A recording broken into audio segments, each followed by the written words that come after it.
Olá, você que é ouvinte desse podcast sabe que um dos nossos objetivos é trazer novidades na área da neurologia e da neurociência. Uma das novidades na área médica nesse mês de janeiro de 2023 foi que a FDA, a Food and Drug Administration, que é o órgão regulatório para medicamentos e equipamentos dos Estados Unidos, acaba de aprovar uma nova droga para o tratamento da doença de Alzheimer, chamada lecanemab. Neuroverso, o seu podcast sobre neurociências e saúde cerebral, com doutora Patrícia de Carvalho Aguiar.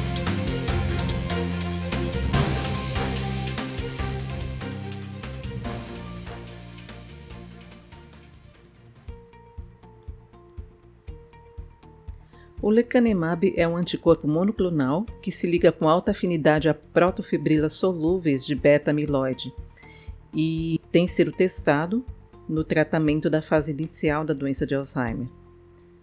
Até o momento a gente sabe que na doença de Alzheimer nós não dispomos de tratamentos que interfiram na progressão da doença, o tratamento é muito limitado ao controle dos sintomas. Uma grande vantagem no tratamento seria ter drogas que possam intervir na progressão da doença, drogas com efeito neuroprotetor.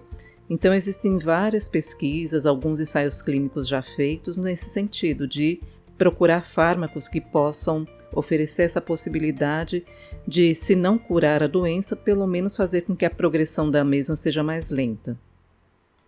É nesse aspecto que esses anticorpos monoclonais atuam. O lecanemab não é a única droga com esse tipo de proposta, mas é uma droga que foi aprovada pelo FDA e os estudos mostram algumas diferenças em relação a fármacos com ação semelhante.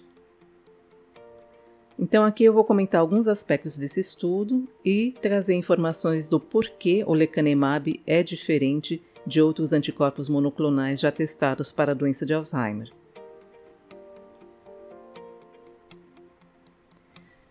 Então, antes de comentar o estudo propriamente, a gente precisa entender um pouco a fisiopatologia da doença de Alzheimer. Nós sabemos que é uma doença neurodegenerativa, de caráter progressivo, e na doença de Alzheimer, as principais alterações encontradas no cérebro são chamadas as placas senis, que são agregados da proteína beta-amiloide, e também os emaranhados neurofibrilares, que são agregados da proteína tau. Nós sabemos que eles estão relacionados à progressão da doença, mas os eventos iniciais que desencadeiam esses agregados proteicos ainda estão sendo estudados. Quais seriam as causas, o que levaria a esses agregados proteicos, qual o papel deles na doença? Todas essas questões têm sido alvos de pesquisa já faz muitos anos. Uma das perguntas que a gente faz é que, será que diminuindo os agregados proteicos na doença de Alzheimer a gente conseguiria efeitos sintomáticos benéficos? Existem várias teorias, tanto no sentido positivo quanto no sentido negativo, de que talvez não, essa não seja a solução final. De qualquer forma, há vários medicamentos sendo testados nessa linha. Drogas que combatem esses agregados de beta-amiloide, elas não são necessariamente uma novidade, mas muitos estudos falharam em mostrar resultados consistentes e alguns tiveram efeitos adversos graves e tiveram que ser interrompidos.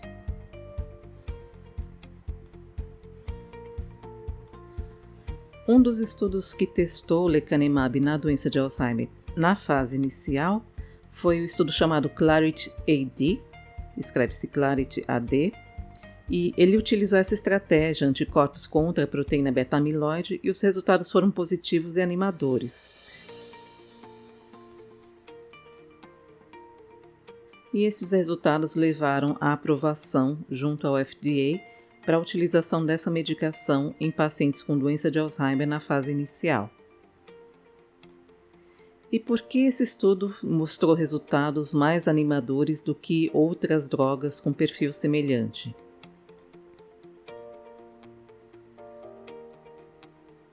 Bom, Clarity-AD foi um estudo multicêntrico de fase 3, duplo cego randomizado com duração de 18 meses.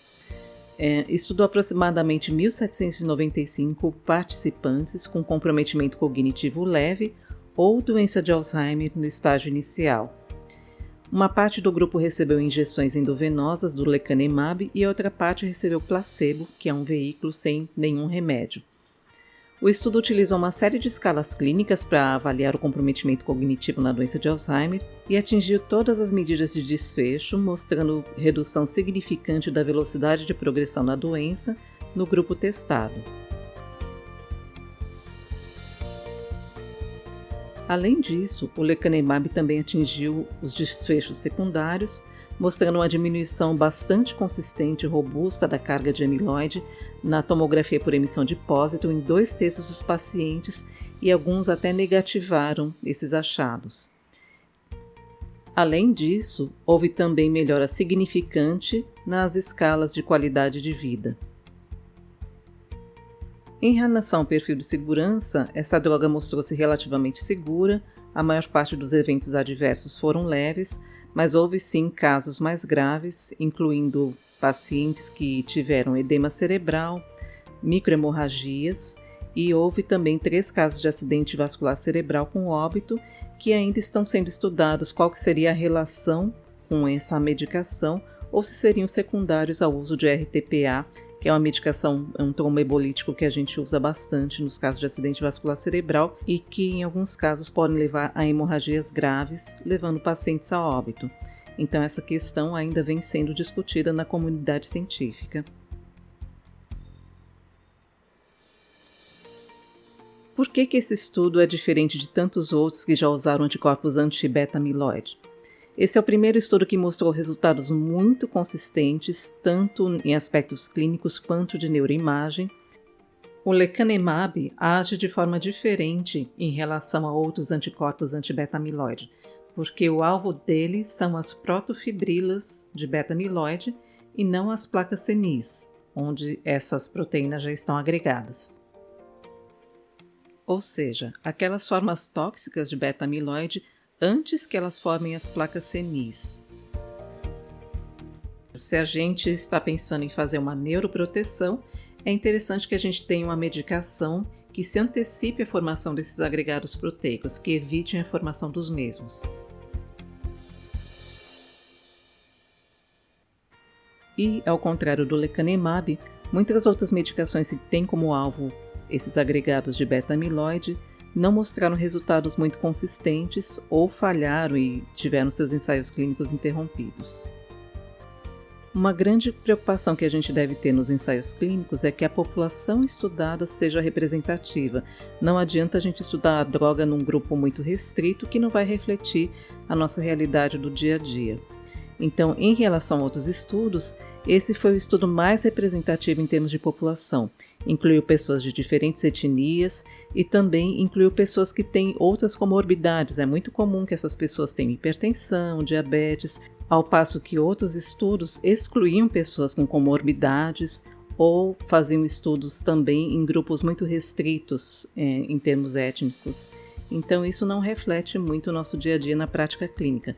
Quanto mais abrangente for a população estudada, melhor. E nesse sentido, o estudo Clarity-AD foi mais vantajoso, porque foi feito numa população com várias etnias representadas e também com comorbidades. Esse estudo vem continuando para que a gente obtenha dados de longo prazo, mas considerando a tendência, até agora observada, essa tendência de desaceleração da doença, se a gente fizer uma extrapolação teórica para os anos seguintes, e aqui eu enfatizo que é apenas uma extrapolação teórica, a gente ainda não teve tempo de ver esses resultados na prática e confirmar esse efeito protetor, esses pacientes ficariam muito mais tempo na fase inicial da doença e a fase avançada seria protelada. Isso seria um enorme diferencial com um ganho significativo na qualidade de vida dessas pessoas, uma vez que elas ficariam muito mais tempo na fase leve da doença, com uma boa qualidade de vida. A próxima etapa agora é ampliar esses estudos, incluindo outros países, e verificar realmente se esses dados que indicam o efeito neuroprotetor dessa medicação se confirmam. E aqui eu já respondo também algumas perguntas dos meus pacientes. Essa medicação não está aprovada para uso no Brasil e ela nem está sendo comercializada, pelo menos até a data de hoje, que é dia 29 de janeiro de 2023. A gente espera que sim, em algum momento ela vai entrar aqui no mercado brasileiro. E os estudos continuam em andamento após esses 18 meses para que a gente possa responder a outras questões. É importante enfatizar que essa medicação foi testada em pacientes com comprometimento cognitivo leve e Alzheimer na fase inicial. Nós não temos dados de estudos para pacientes com Alzheimer na fase avançada e, por enquanto, o FDA só aprovou esse uso para a doença na fase inicial. E a gente vai agora finalizando esse episódio, trazendo essa novidade para vocês, lembrando que nós não temos nenhum vínculo nem com o estudo, nem com o fabricante dessa medicação. Essa informação é exclusivamente para uso educacional, não tem fins de indicação terapêutica e sempre qualquer medicação deve ser discutida com o seu médico, não vá se medicar por conta própria. E nós estamos aqui apresentando informações sobre esse estudo, informações sobre essa nova aprovação de medicamento pelo FDA, mas isso não significa que nós estamos dando endosso para essa medicação, porque a gente acredita que os estudos devam ser ampliados e a medicação primeiro tem que passar pelos critérios de aprovação das nossas agências reguladoras.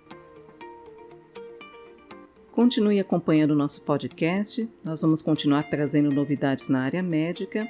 Se você tem algum assunto que você gostaria de ver discutido, entre em contato conosco nas nossas redes sociais. A melhor maneira é pelo direct do Instagram, cujo link você pode encontrar na descrição desse episódio. Mais uma vez, obrigada pela sua audiência.